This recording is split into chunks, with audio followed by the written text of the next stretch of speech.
Hello, New York! This just in. Chris Cuomo here today with us and here to answer a variety of questions that the people have been asking for. Thanks for coming today, Chris. How have you been recently with everything that's been happening? Well, thank you for having me, and thank you for giving me the opportunity to share my side of the story today with you all. I really appreciate this.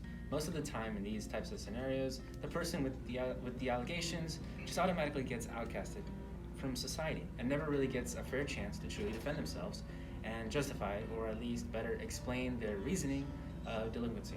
You are very welcome, Mr. Cuomo. We are very big advocates for second chances here. We believe it's important that everyone gets a fair chance to explain themselves. Okay, so here's how we'll do this. We'll ask you a series of questions relating to the recent events you were involved in, such as your recent allegations of sexual misconduct. Okay, first question. Are you and all of your brother's allegations true, or have they been fabricated by the Republican Party to try and slander the name of the Democratic Party? Well, some of them have some truth to them, but most of them have been either heavily fabricated or just straight up lies. The Republican Party is blowing this situation out of proportion. At least for my allegations, these victims, as you call, just want money. All they want. They've seen with recent allegations like the Deshaun Watson case that there's money to be made. Now I think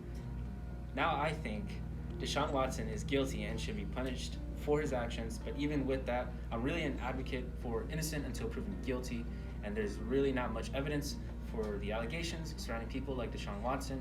Sure, there are plenty of allegations, like I said before. I think he's guilty. Keyword, think, okay? Think.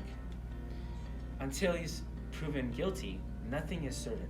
I mean, for all we know, that man could be innocent.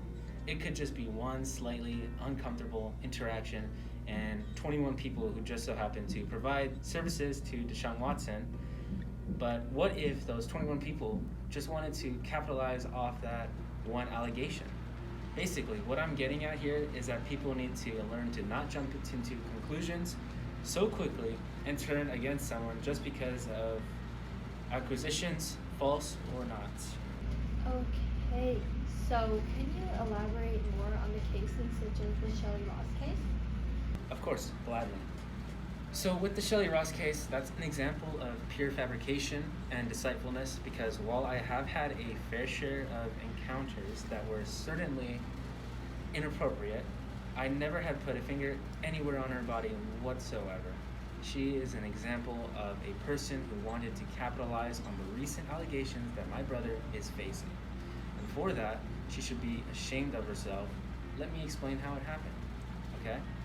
I won't go into full detail since my legal team has advised me to refrain from that for now, but here is a basic rundown of the situation. It's a good song, huh? Yeah, classic. It's a really good song. Yeah, It's classic. song. Yeah, You classic. enjoying the party? I'm good. It's a good party, huh? Yeah, pretty fun. You look a little cold. You okay? Yeah, I'm good. You got a jacket? You want? No, I'm quite alright. No. I No, insist. okay. I insist. It's okay. I'm okay. I insist. It's okay. It's okay. I don't You want feeling to. better? No, not really. I'm feeling a little bit uncomfortable honestly. Would you please give me my space? No. You wanna go get some fruit punch together? I'm fine. No, thank you. No. Let's get up. Let's get up. You're okay. I'm okay here. No. Come on. Let's go get something to drink. Oh, okay, you insist. Alright, let's get something to drink. Okay, so what does your family think about this, specifically your wife and your kids? Well, Christina is rightfully ashamed of me, but she is willing to give me a second chance. As for my kids, well, they're not very informed about this situation, but I guess they're willing to hear my side of the story as well. And CNN has always been known for publishing fake news, so maybe it's for the best that we part ways, at least for now. And the fact of the matter is that they terminated my contract worth $6 million a year.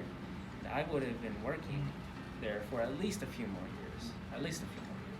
So I think it's more than fair that I sue them for $18 million if they don't pay me on my contract. Okay, so aside from your termination from CNN, what was your reaction to your show, Cuomo Primetime, being canceled? Well, I understand what needs to be done. I understand I made a mistake, and these are the consequences that I'm now facing. And, well, there's nothing else I can really do, and what's done is done. So true. Okay. So, how do you feel about people criticizing your choices to come to your brother's defense?